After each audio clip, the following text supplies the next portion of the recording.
జగన్మోహన్ రెడ్డి చిత్తూరు పర్యటన ఏ విధంగా చూస్తారు? ఎందుకు మామిడి రైతులకు సంబంధించి పరామర్శించడానికి ఆయన వెళ్తున్నాడు ఈ పర్యటన. చిత్తూరు పర్యటన ఆయన రైతుల్లో ఉన్నప్పుడు అండి వాళ్ళ అమరావతిలో మేము 5 ఏళ్ళు రోడ్డు ఎక్కాం. మా పొలాలన్నీ ప్రభుత్వం తీసుకుంది. చంద్రబాబుకి ఇలేదయ్యా, మేము లోకేష్కి ఇలేదు, ప్రభుత్వం కింద ఉండే 34,000 ఎకరాలు. ఏంది మా పరిస్థితి? మేము రోడ్డు ఎక్కాం, ఇక్కడ జైన్ అంటున్నాం అమరావతి, మరి సిఆర్డీఏ చట్టం అని మేము ఒకటి కుదుర్చుకున్నామంటే శాసన రాజధాని అంటే సంవత్సరంలో 30 రోజులు 40 రోజులు జరిగే శాసన రాజధాని ఇక్కడ పెడతాను, మిగిలిందంతా నేను విశాఖపట్నంలో చూసుకుంటా అంటే 34,000 ఎకరాలు ఏమైపోవాలి? శాసన రాజధాని నువ్వు పెట్టే 40 రోజులు దానికోసం ఇక్కడ. కాబట్టి అలాంటి అప్పుడే రైతులను ఆయన ఒక్క పూట బలకరించాల, ఒక అధికారిని పంపిల మా దగ్గరికి, ఒక పాలకుడు రాల మా దగ్గరికి. మళ్ళీ ఎక్కడన్నా వస్తే మేమేదో ఆయన్ని చేస్తామేమోనని చెప్పేసి నెట్ ప్లస్ కేటగిరీ 2 కానిస్టేబుల్ అదర్ని ఇదర్ని నెట్లు పెట్టుకొని వాళ్ళు అక్కడ పట్టుకొని పాపం అవి తీసుకొచ్చుకొని మా ఇంట్లో దాచుకునేవాళ్ళు. రేపు మళ్ళీ రావాలమ్మా ఇక్కడ ఉన్న ఇండియాని అవన్నీ చొట్టలు చుట్టి ఆడ పెట్టుకునేవాళ్ళు. అట్ట నువ్వు నెట్ ప్లస్ కేటగిరీతో వచ్చేవాడు నువ్వు ఇక్కడికి, క్యాబినెట్కి వచ్చినా అసెంబ్లీకి వచ్చినా ఇంకో దానికి వచ్చిన సచివాలయం ఏ పని నుండి వచ్చినా నువ్వు ఆ పనిలోనే వచ్చేవాడివి.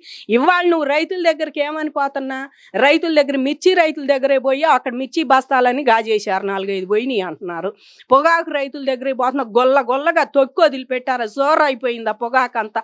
ఆ ఆకులు తెల్లారే పొద్దున్నే చీకటితో లేసి తొక్కేవాళ్ళు, వాళ్ళు పొత్తులల్లి కత్తి నీళ్ళు నిమ్ముకేసి నీళ్లు నిమ్ముగా ఉన్నప్పుడే పొడుమైపోతాయి. అట్లాంటిది నువ్వు 500 మందిని లోపలికి తీసుకుపోయి తొక్కిచ్చి ఆగం చేసావు. సత్యనపల్లి పోయి ఎవరో అసలు బెట్టింగ్ చేసి చచ్చిపోతే వాడిని పరామర్శించాలని సంవత్సరానికి ముందే వాడికి డబ్బులు ఇస్తే బతికేవాడుగా. నువ్వు బెట్టింగ్ చేయటం వెనుక ఆ డబ్బు లేదు మేము ఇస్తామని మీ నాయకులు వాళ్ళు అందరూ అప్పుడే ఆ సంవత్సరంలోనే పోయి డబ్బులు ఇస్తే బతికేవాడేమో కదా, మరి వాడే ముందు దాయి వచ్చాడు బెట్టింగ్ కట్టి మరి వాళ్ళకి డబ్బులు ఇలాక. ఈ రకంగా చేసి వాళ్ళని బలకరించి ఇవాళ మామిడికాయల రైతులకి నువ్వు ఎందుకు పోతున్నావు? మామిడికాయల రైతుల దగ్గరికి ఇవాళ గవర్నమెంట్ వీళ్ళు సబ్సిడీ ఇస్తుంది, వాళ్ళకి 4 రూపాయలు ఏమి ఇస్తుంది వాళ్ళకి. వాళ్ళు ఏం జనానికి అందరూ తెలిసి వాళ్ళు ట్రంప్ వెనక్కి కొట్టాడు, మనకి ఎక్స్పోర్ట్ లేదని చెప్పి అందరికీ తెలిసే వాళ్ళకి గవర్నమెంట్ ఎంతో 4 రూపాయలు ఇస్తున్నట్టుంది, వాళ్ళు 8 రూపాయలకి ఏదో అమ్ముకుంటున్నట్టుండారు, 4 ఏసీళ్ళు ఇస్తున్నట్టుండారు. ఇలాంటిది నువ్వు ఇంకా పోయి వాళ్ళకి ఏం మాట్లాడతావు? నువ్వు ఇవాళ పోయి నేను వాళ్ళే చదువుతున్నారు ఇసలు ఇటు వస్తే ఊరుకోము, మేము ఉన్నప్పుడు ఏనాడు రాలేదు. చిత్తూరు జిల్లాలో అటవీ ప్రాంతం ఆక్రమించుకున్నాడు పెద్దిరెడ్డి అని చెబితే నువ్వేనాడు బాల, ఫైల్స్ దగ్ధమైనవి అని చెబితే నువ్వేనాడు బాయి వాళ్ళని బలకరించిన పాపాను బాల. ఇవాళ ఏమని పోతున్నావు నువ్వు? ఇవాళ ఏమని పోతున్నావు అయ్యా? చిత్తూరు జిల్లా నువ్వు రైతులను నువ్వు పలకరించేది ఏంది? పలకరించినా పలకరించపోయినా పంటలు ఎండ వాన ప్రకృతి సహకరిస్తే చాలు రైతులకి, వాళ్లే వండుతారు. కాకపోతే ధరలు రేనప్పుడు ప్రభుత్వాన్ని అడగటం సహజం. నువ్వు వండప్పుడు ఏనాడు రైతుల దగ్గరికి పోయి ఎట్టుండయి అయ్యా మీ పంటలని? నువ్వు ఒక రోజు పోయి ఆ పంటలన్నీ నీళ్లలో మునిగినాయి అంటే అద్దాలు పెట్టుకొని పోయి నుంచున్నావు. నువ్వు కార్మూరు నాగేశ్వరరావు కాన్స్టిట్యున్సీకి పోయి అద్దాలు పెట్టుకొని నుంచొని ఆడపోతే నాకు ఇన్ఫెక్షన్ వచ్చిద్దేమో కరోనా వచ్చిద్దేమో ఆ రైతుల దగ్గరికి పోతే అని చెప్పేసి నువ్వు ఆ గది పెట్టుకొని ఆ గదిలో నుంచొని పలకరించి వచ్చావు. ఇవాళ ఏమని పోతున్నావు నువ్వు? నీకు ఇవాళ పర్మిషన్ కొద్ది మందికి 100 మందికి అన్నా బాగొద్దని చెప్పినట్టున్నాడు ఎస్పీ గారు.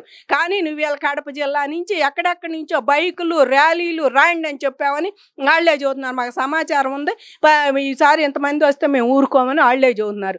ఇలాంటి శాంతి భద్రతలు అంతా లోపించేటట్టు చేసి శాంతి భద్రతలకు ఎగాదాలు కల్పించి ఆంధ్రప్రదేశ్కి వచ్చే పారిశ్రామికవేత్తలను బెదరగొట్టి ఆంధ్రప్రదేశ్ ఎక్కడ ఉండామంటే వేసిన కాడే ఉండాలని గొంగలు అనేటట్టు చెయ్యాలని జగన్మోహన్ రెడ్డి ప్లాన్ అండి. చేసి మళ్ళీ చంద్రబాబు ఏమీ చేయలేదు, మళ్ళీ నన్నే ఎన్నుకుంటారని నీ 5 ఏళ్ల పరిపాలనకే సచ్చారు జనం. ఇవాళ నీ ఎమ్మట వచ్చే వాళ్ళు అందరూ ఎవరంటే ఏదో కాసేపు అరిసిపోవటానికే కానీ నీ 5 ఏళ్ళు వాళ్ళు ఓటేసేవాళ్ళు ఎవరు రారు. నీ ఎమ్మట వచ్చే వాళ్ళకి ఒక్కడ చదువుకున్నట్టు లేరు. చదువుకున్నాడు ఎవడైనా అట్ట పట్టుకొని రారు. ఫ్లెక్సీలు ఆ రకంగా పిచ్చి ఉద్యోగం చేసుకుందామా లేకపోతే ముందుకు వెళ్దామా ఇంకా నలుగురికి పని కల్పిద్దాం దాంట్లోనే ఉండాలి. చంద్రబాబు కూడా దాన్ని ప్రోత్సాహాలు ఇవాళ ఎక్కువ ఇస్తున్నాడు యువతకి. అలాంటివి ఏమైనా ఉంటే చేసు సావండి. అంతేగాని జగన్ రాగానే జగన్ అమ్మడి తిరిగి పిచ్చి కార్డులు పట్టుకొని పిచ్చి నినాదాలు రాసుకొని రపా నరుకుతాను, లేకపోతే మేము రాజారెడ్డి రాజ్యాంగం చేస్తాము, ఇవన్నీ కాదు.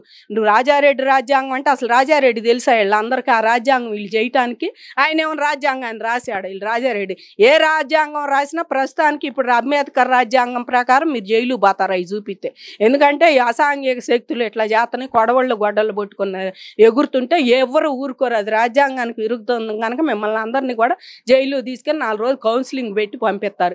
ఇది గమనించుకొని జగన్మోహన్ రెడ్డి అనేవాడు ఎంత అయితే నువ్వు ఇంత ఎగిరి పడతావో అంత వెనక్కే నువ్వు ప్రసన్న కుమార్ రెడ్డిని ప్రశాంతి రెడ్డి మీద వదిలినా, వంశీని నానిని చంద్రబాబు మీద వదిలినా, ఏ కులవాళ్ళు నా కులవాళ్ళు ఎవరు పర్సనల్ విషయాలు వాళ్ళు తిట్టుకోండి అని వదిలినా ముందు నీ ఇంటో చూడమని అందరూ అడుగుతారు.